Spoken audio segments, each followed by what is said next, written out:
Sambung udut ya Mas. Sambung rokok. Sambung pertanyaan juga niki Mas. Iya. Musiknya belum roll ya? Oke. Sudah on? Oke, sudah dong.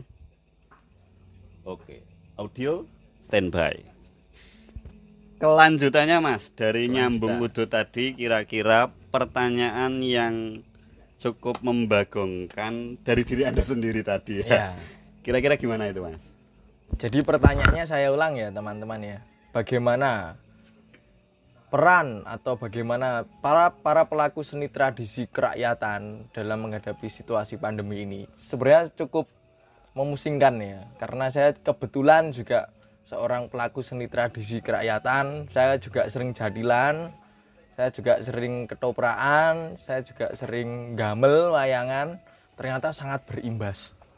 Kalau di depan tadi saya bercerita bagaimana mengalih media kan, platform media digital ini diaktifkan dan kemudian dihidupkan dalam mencapai nilai-nilai kreativitas. Nah, ternyata di sini cukup sulit juga untuk kita udari bareng-bareng.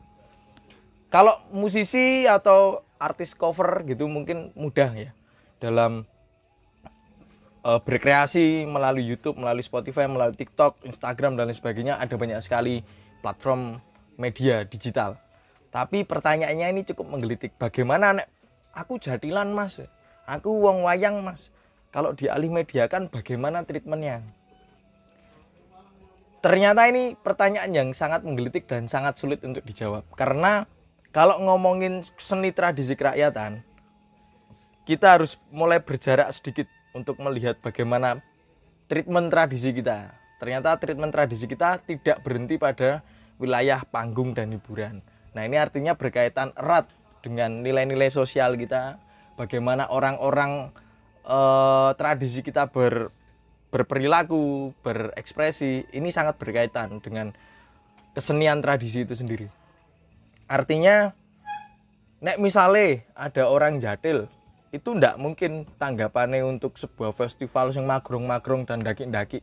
Umumnya biasanya di sebuah pedesaan, kemudian ada hajatan kecil-kecilan, ada hajatan orang-orang yang sedang punya gawe gitu, ditanggap jadilan, orang-orang berkerumun nonton secara interaktif, secara live, orang-orang bisa melihat itu secara visual dan audial, fisik dan lain sebagainya. Artinya peran kesenian tradisi kita tidak berhenti pada nilai auditif, visual tok. Artinya itu tadi kalau kita udarin sedikit-sedikit.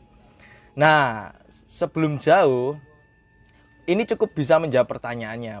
Bagaimana treatmentnya kan? Bagaimana treatment hari ini untuk menyikapi panggung-panggung kesenian rakyat? Artinya kita kudu ngudari boko siji. Masyarakatmu seperti apa? Sosialmu seperti apa? Itu yang bisa diolah.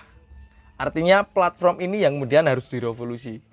Nek cuman sekedar main gitar, nyanyi dan lain sebagainya, itu tidak signifikan berdampak di kehidupan rural kita, kehidupan komunal kita.